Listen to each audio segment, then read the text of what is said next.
안녕하십니까 여러분, 반갑습니다. 오늘 수업은 6차시 수업이고요. 원의 중심과 현의 수직 이등분선 사이의 관계에 대해서 알아보도록 할게요. 일단 나오는 대상은 두 가지입니다. 원의 중심 그리고 현의 수직 이등분선, 요 두 개 사이에 어떤 관계가 나오는지 한번 봅시다. 일단 준비학습을 갖고 왔어요. 이례적으로 한번 갖고 와봤는데, 여기서 선생님이 이 원 모양 지도의 중심은 어디일까요? 하고 이제 물어봅니다. 그러면 이제 어떤 애가 지도가 훼손되어 원의 중심을 찾기 어려워요. 근데 얘가 원의 성질을 이용하면 찾을 수 있을 것 같아요. 라고 이야기를 합니다. 그런데 제가 생각하기로는 얘들은 기억상실증에 걸린 것 같아요. 분명 작년에 똑같은 내용을 했었습니다. 어디서? 여기 작년에 보면 중학교 2학년 2학기에 삼각형의 외심 하면서 제가 설명을 작년에 했던 기억이 나요. 삼각형 외심 하면서. 그래서 이제 여기서 뭘 했습니까? 뭐다. 이어폰 한쪽을 찾은 비결은 수학 공식 하면서 이 그림을 했어요. 그죠? 그래서 이어폰을 잃어버렸다라고 하면 신호가 안 잡히는 곳까지 가봐서 점 3개를 찍어봤죠. 그래서 그 점 3개로 뭘 했다? 외심을 갖다가 찾았다 라고 하는 거죠. 그거를 이용하는 거예요. 별거 없습니다. 여기서는 원이고 그때는 삼각형이고 어쨌든 똑같은 대상을 설명을 하는 것이다. 참 답답합니다. 그냥 이어서 설명하면 될 거를. 그러니까 대상이 다른 거죠. 그러니까 이거 같은 경우에도 이제 중심을 찾으려고 하면 어떻게 하면 돼요? 삼각형의 외심을 찾으면 됩니다. 이런 식으로 점 3개를 찍어 가지고요. 그죠? 그러면 점 3개에 삼각형이 그려지겠죠. 그 삼각형에 뭘 찾는다? 요렇게 삼각형이 있으면 이거 각각의 수직이 등분선을 요렇게 있겠죠. 그래서 이제 이어 지나는 한 점이 이제 뭐가 된다? 외심이 된다. 이 외심이 뭐가 된다? 외접원의 중심이 된다. 라는 거예요. 이해하시겠죠? 급발진해가지고 표시를 안 남겼네요. 일단 뭐부터 하면 된다? 외심으로 설명하면 요렇게 점 3개를 찍고 그 다음에 이 점 3개를 꼭지점으로 하는 삼각형을 그려요. 그죠? 그런 다음에 뭘 합니까? 각 점의 수직이등분선 이렇게 이제 그리고 그죠?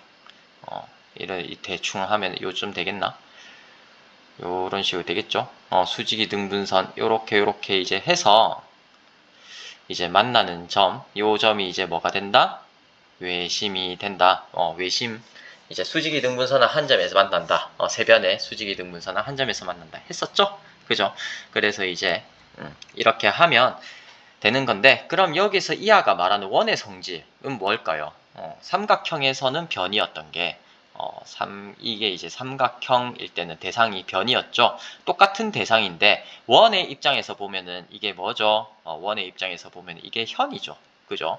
그래서 이제 현의 뭐가 수직 이등분선이잖아요. 이 현에 대한 수직 이등분선 이거랑 원의 중심 원의 중심. 이거는 이제 뭐다? 삼각형에서 할 때는 원의 중심은 외심이었고요.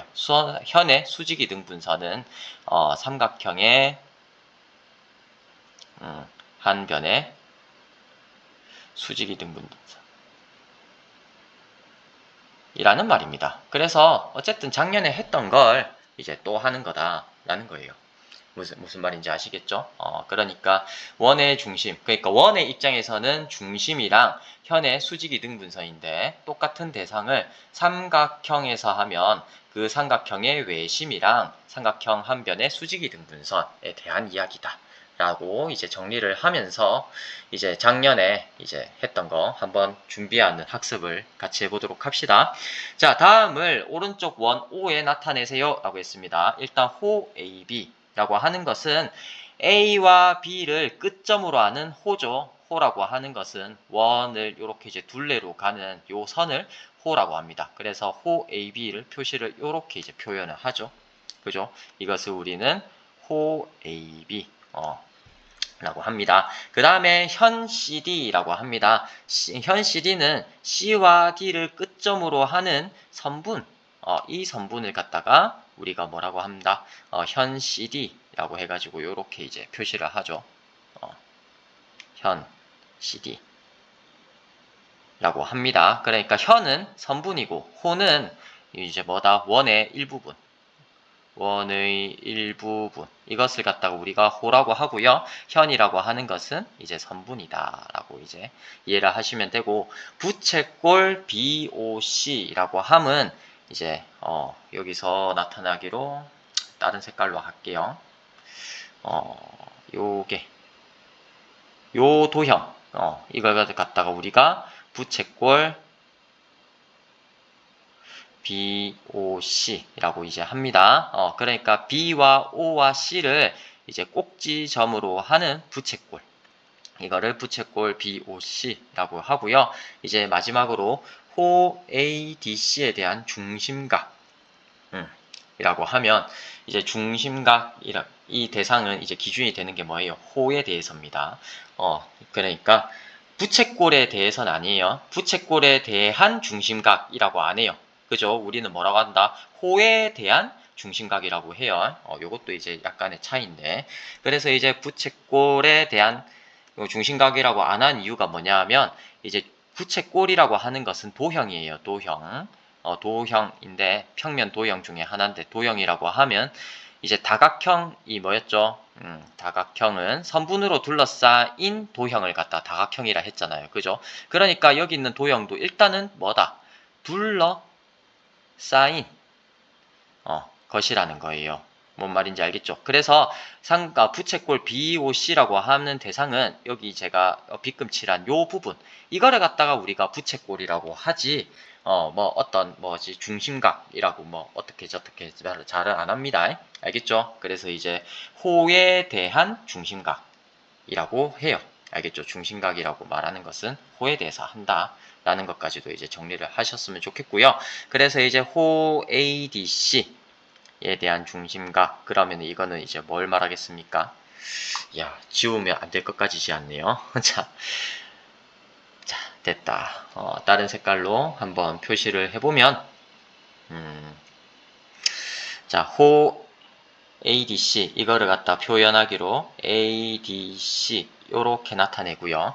호 ADC라고 함은 A와 C를 끝점으로 하면서 D를 지나는 호, 점 D를 지나는 호, 이 부분을 갖다가 호 ADC라고 해요. 그러면서 이거에 대한 중심각은 자, 이렇게 했을 때 이만큼을 갖다가 호 ADC 이거 아닌데 호 ADC에 대한 중심각이라고 이제 한다 라는 걸 이렇게 이제 4개 정리를 해 두시고요. 이게 영 기억이 안 난다 싶으면 작년에 설명을 했었던 작년 2학기에 여기 있죠. 1차 시에 1학년 도형 내용이 있습니다. 그 중에서 6번째 원, 호, 현, 부채꼴, 활꼴에 대해서 했어요. 정리를 해 놓은 요 설명을 참고하시기 바랍니다. 알겠죠? 자, 그리고요, 마지막, 여기서 이제 원의 접선에 대해서 나오게 돼요. 오른쪽 그림에서 반직선 PT, 이거는 원 O의 접선이다. 그리고 이제 점 T는 접점이다. 접선 나오고 접점 나옵니다. 이것도 했어요. 이것도 이제 작년에 했었는데, 그럴 때 이제, AP, T 이 크기를 갖다 구해봐라 라고 이제 하면, 이제 여기가 60도면 접점이랑 접선의 가장 큰 특징이 뭐냐 하면 여기 선분 PT와 OT가 뭐가 된다? 수직이 된다. 이게 이제 큰 특징이었어요. 그래서 이제 이게 60도니까 요 각은 뭐가 될 수밖에 없다? 30도가 될 수밖에 없다 라는 거예요. 이거 그러면 작년에 어디서 설명을 들으면 됩니까? 라고 하면 작년 수업 중에서 이제 요 중에서 5차시 있거든요. 삼각형의 내심 해갖고 나옵니다. 그때 이제 원과 직선이 한 점에서 만날 때 이 직선은 원에 접한다 라고 하면서 접선에 대한 설명을 좀 제가 길게 했었거든요. 그래서 이게 90도가 되는 이유도 여기에다가 밝혀놨어요. 그죠? 요만큼 이제 되어 있으니까 이 부분을 참고해 주시고요. 그래서 이제 요것도 중요하다라고 했었습니다. 그죠? 그래서 이제 원의 접선의 가장 큰 특징은 무엇이다? 접점에서 수직으로 만난다 라고 하는 거 잘 기억을 해 두세요. 네. 모르면 다시 배우면 됩니다. 알겠죠? 자, 어쨌든 다 배웠던 거다 라는 거예요. 하고 싶은 말은 그겁니다. 자, 정리를 해두시고 그러면 오늘 수업 본격적으로 한번 들어가 보도록 하겠습니다. 자, 원의 중심과 현의 수직이등분선 사이의 관계에 대해서 보겠습니다. 첫 번째, 원의 중심에서 현에 내린 수선은 그 현을 이등분한다. 이게 이제 첫 번째 성질입니다. 여기 이제 원 있죠? 원의 중심, 여기에서 어떻게 한다?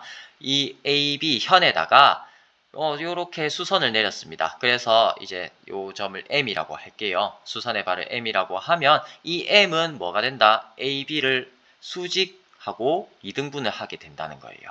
알겠죠? OM 이거는 AB를 이렇게 수직 이등분을 한다 라는 설명입니다. 그 설명을 갖다가 살펴보면 자 이렇습니다. 원의 중심에서 현에 내린 수선이 그 현을 이등분함을 설명해 보자 라는 겁니다. 그러면 원 O의 중심에서 현 BC에 내린 수선의 발을 M이라고 하자. 그러면 여기 삼각형 OAM 생기고요. 그리고 이제 삼각형 OBM 이렇게 생깁니다. 이 두 개의 삼각형이 어떻게 되는지 살펴보면 일단 이제 요 AB랑 OM이 이렇게 이제 수직으로 만나잖아요. 왜냐하면 수선이니까. 그래서 이제 이게 90도이고 그 다음에 이제 AB와 AB는 반지름으로서 같습니다. 즉, 이 두 삼각형의 빗변이 반지름으로서, 원의 반지름으로서 같고요. 그 다음에 OM은 공통입니다.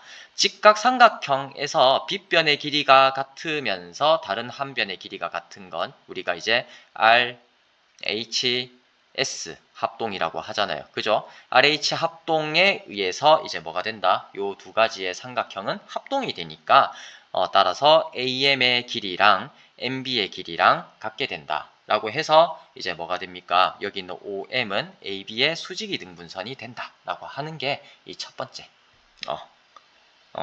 성질입니다. 그래서 즉 원의 중심에서 현에 내린 수선은 그 현을 이등분한다. 이거 중요합니다. 네, 그렇죠. 이 합동은 무슨 합동 조건? RHS 합동. 요렇게 이제 되는 거 작년에 했어요. 알겠죠? 자, 그 다음에 이제 두 번째 성질이 뭐냐 하면 그러면 반대로 원에서 현의 수직 이등분선은 반드시 뭘 지난다? 그 원의 중심을 지난다. 왜? 현의 수직 이등분선은 뭐가 되기 때문에 여기서 나오죠. 여기서 원 O에서 현 OB를 끊고 이 원 위에 점 C를 잡으면 AB 이렇게 이제 하고 그 다음에 아무점 여기 이제 원에 대해서 아무점 C를 갖다 하나 잡았습니다. 그러면 이 삼각형 뭐가 된다? 삼각형이 되고 이 원은 이 삼각형의 외접원이 되잖아요. 그죠? 그래서 이제 여기 있는 O를 갖다가 ABC의 외심이라고 하자. 라고 하면 이 외심은 반드시 뭘 지난다? 이 두 한 변의 수직이등분선을 무조건 지나게 된다. 따라서 이제 뭐다? 원에서 현의 수직이등분선은 반드시 그 원의 중심을 지난다. 제가 뭐라 했습니까? 같은 대상인데 부르는 말이 원을 기준으로 했을 때 여기 있는 AB는 현이 되는 거고요. 원의 입장에서는 현이 되고 그 다음에 삼각형 ABC 입장에서는 이건 이제 변이 되는 거다. 그래서 이제 증명이 그렇게 다르진 않다. 똑같은 대상인데 부르는 명칭만 다르다. 그래서 이제 요 증명도 정리를 해주셨으면 좋겠습니다. 요 성질도 기억이 나죠? 삼각형의 세 변의 수직 이등분선은 한 점에서 만난다. 반드시 그렇다라고 하는 거 또 기억을 해두시면 됩니다. 따라서 이제 원의 중심이랑 현의 수직 이등분선 사이의 관계가 두 가지로 정리가 되네요. 자, 첫 번째 원의 중심에서 현에 내린 수선은 그 현을 이등분한다. 그러니까 이 수선이 결국엔 뭐가 된다? 수직 이등분선이 된다. 라는 말이에요. 알겠죠? 원의 중심에서 현에 내린 수선은 수직 이등분선이 된다. 라고 하는 게 첫 번째 성질이고요. 두 번째, 현의 수직 이등분선 위에는 반드시 뭐가 있다? 그 원의 중심이 있다. 라는 거예요. 알겠죠? 그래서 이제 그 원의 중심을 찾으려고 하면 뭘 하면 됩니까? 아까 전에 이해야말로. 얘의 말로는 이제 뭘 하면 된다? 여기 두 점을 잡아서 이거의 수직이등분선을 그으면 여기 위에 반드시 뭐가 있다? 외심이 있다. 그러니까 원의 중심이 있다. 라고 이제 설명을 하는 거죠. 그래서 찾으려고 하면 현 두 개를 아무거나 끄어서 수직이등분선, 수직이등분선 이렇게 잡으면 그 점이 이제 반드시 외심이 된다 라는 말이에요. 뭔지 알겠죠? 그렇게 이제 정리를 할 수 있고요. 그러면 문제를 한번 보도록 하겠습니다. 첫 번째 문제. 원 O에서 X값을 구하세요 하는 겁니다. 원이라고 했고요. 그리고 이제 여기는 현이죠. 현에서 이게 10cm입니다. 그러면 여기에 수선이니까 반드시 이제 뭐가 된다? 2등분을 한다는 거예요. 따라서 여기 있는 X값은 여기 있는 X값은 10의 절반이니까 5다 라고 하는 거예요. 쉽죠? 그리고 이제 두 번째 2번 문제를 보면 O에서 현에 내린 수선이죠. 그러면 이거는 또 반드시 뭐가 됩니까? 2등분을 합니다. 따라서 이제 무슨 말 할 수 있냐? 이만큼이 2분의 x만큼인데 2분의 x랑 그 다음에 3이랑 6이라고 하는 요 세 변의 길이 사이에는 이게 직각 삼각형이니까 피타고라스 정리가 이제 성립하겠죠. 그래서 요거의 제곱 더하기 3의 제곱은 6의 제곱이다. 요 등식이 성립을 하게 됩니다. 그래서 4분의 x의 제곱 더하기 9는 36. 그래서 이제 4분의 x의 제곱은 36에서 9를 빼면 27이 되죠. 여기서 이제 나누면 4 곱하면 x의 제곱은 27 곱하기 4. 그러면 x는 루트 27 곱하기 루트 4 해서 3 루트 3 곱하기 2. 그러면 6 루트 3이 되겠네요. 그죠? 그렇게 이제 구할 수가 있습니다. 문제 2번. 유리에 색을 칠하거나 이제 무늬나 그림을 나타낸 장식용 판유리, 이거를 스테인드 글라스라고 한대요. 뭐 교회에서 많이 보죠. 그죠? 그럴 때 이제 오른쪽과 같이 스테인 글라스로 장식된 창문의 위쪽을 활골 모양. 활골이 뭐라 했냐면 원의 일부분이에요. 원의 일부분. 인데 원의 일부분이 아니라 원에서 뭐가 되는 거였죠? 원의 일부분 아닙니다. 자, 원이 있으면 활골이라고 하는 것은 현과 원의 일부분으로 둘러싸인 도형, 이거를 갖다가 활골이라고 한다 했죠. 그죠? 그러니까 원의 일부분 그 다음에 이제 현으로 이제 둘러싸인 부분의 도형, 그 둘러싸인 도형은 이제 둘러싸였다고 했잖아요. 그죠? 그래서 이제 그 도형을 우리는 활골이라고 이야기를 합니다. 자, 그럴 때 이 활골이 원 O의 일부라고 할 때 O의 반지름의 길이를 구하세요 하는 문제네요.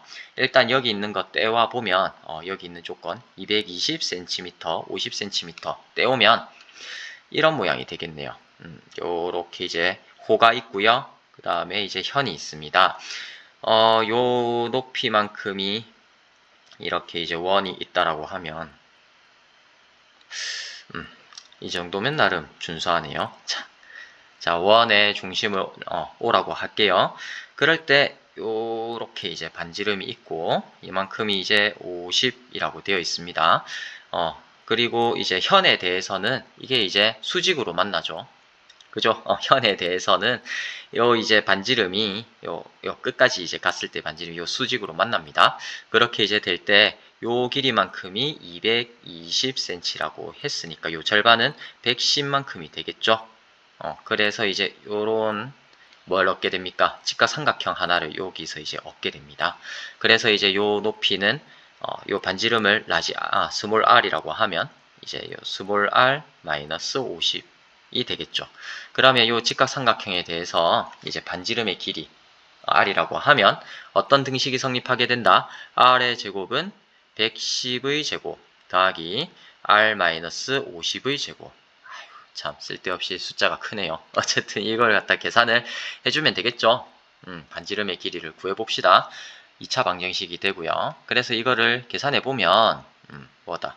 12100이 되죠. 110의 제곱은 여기다가 더하기 이제 r의 제곱 마이너스 100r 그 다음에 플러스 2500이 됩니다. 2차 방정식이 될 줄 알았더니 요렇게 효자네 없어졌네요. 소거가 됐습니다. 그러면 이제 남는 게 뭘까요?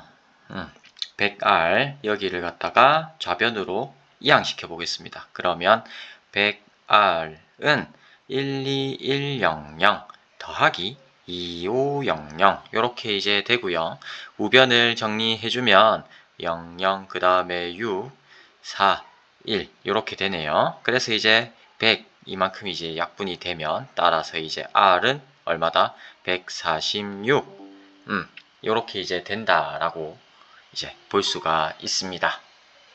네, 오늘 수업 여기까지 하도록 하겠습니다. 수고하셨습니다. 감사합니다.